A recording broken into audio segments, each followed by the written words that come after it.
করল যে কেউ তাদের স্বপ্ন শোনে। কিন্তু ফাতিমা অস্থির ছিলেন। একদিন তিনি বললেন, তুমি বাচ্চাদের নষ্ট করছো, কালকে ওরা আমার কথা শুনবে না। রহিম শান্ত সুরে বললেন, ফাতিমা, বাচ্চারা খেলনা নয়, মানুষ, তাদের ভালোবাসা আর ভরসা দরকার। ফাতিমা তাচ্ছিল্যের হাসি দিয়ে বললেন, আমিও আমার মায়ের কাছ থেকে এটাই শিখেছি, ঘরের মেয়েরা ছোট থেকে দায়িত্ব নেয়। রহিম কঠোরভাবে বললেন, তাই হয়তো তুমি শৈশবের মজা পাওনি। আমি আমার মেয়েকে সব কিছু দিতে চাই যা তুমি পাওনি। এই মেয়ে শুধু হাসার আর পড়ার জন্য, চাকরানি হওয়ার জন্য নয়। দরজায় দাঁড়িয়ে আমিনা এসব শুনছিল। তার হৃদয়ে খুশি জাগল যে বাবা তার জন্য দাঁড়িয়েছেন। রহিম তার জীবনও বদলে দিলেন। অফিসে দেরি করে থাকার বদলে সময় মতো বাড়ি ফিরতে লাগলেন। ব্যবসায়িক ডিনার ছেড়ে বাচ্চাদের সাথে খেতে বসতেন। সপ্তাহান্তে তাদের পার্ক বা গ্রন্থাগারে নিয়ে যেতেন। তার নৈকট্য বাচ্চাদের হৃদয় ভরে দিচ্ছিল। ফাতিমা রাগ করতেন, কিন্তু ধীরে ধীরে তিনিও বুঝতে লাগলেন যে বাচ্চারা আগের চেয়ে বেশি খুশি। মহল্লার মহিলারা অবাক হয়ে বলতেন, এত ব্যস্ত ব্যবসায়ী সন্ধ্যায় বাচ্চাদের সাথে খেলেন। কেউ কেউ ঠাট্টা করলেও রহিমের ওপর কোনো প্রভাব পড়ল না।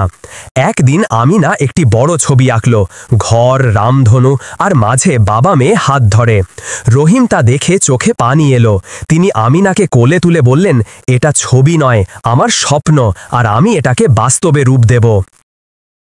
আমিনার মধ্যে আত্মবিশ্বাস বাড়তে লাগল। স্কুলে সে এখন উত্তর দিতে শুরু করেছিল। সহপাঠীরা অবাক হয়ে দেখত সে এত খুশি কেন। একদিন শিক্ষক তার ড্রয়িং বই দেখে বললেন, আমিনা, তুমি অসাধারণ শিল্পী হতে পারো, এই প্রতিভা নষ্ট করো না। আমিনার হৃদয়ে আলো জ্বলে উঠল। বাড়ি ফিরে সে বাবাকে বলল। রহিম বললেন, কালই তোমাকে পেন্টিং ক্লাসে ভর্তি করাবো। যদি এটা তোমার শখ, তবে আমরা এটাকে বড় করব। আমিনা খুশিতে বাবার হাত ধরে বলল, আব্বু, আপনি সবচেয়ে ভালো।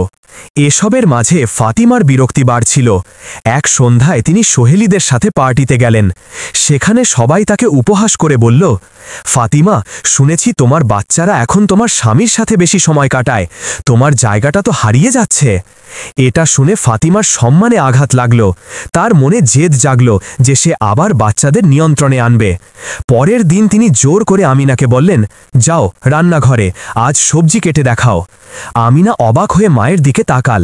তারপর ধীরে বলল, আম্মু, আব্বু বলেছেন আমাকে এসব করতে হবে না। ফাতিমার মুখ রাগ হয়ে গেল। আব্বু, আব্বু, সব কথায় আব্বু। আমি তোমাকে জন্ম দিয়েছি, আমি জানি তোমার জন্য কি ভালো। ঠিক তখন রহিম ভেতরে এলেন। তিনি সব শুনে স্পষ্ট বললেন, ফাতিমা, এই জোড়াজুড়ি আর চলবে না। তুমি চাইলে বাচ্চাদের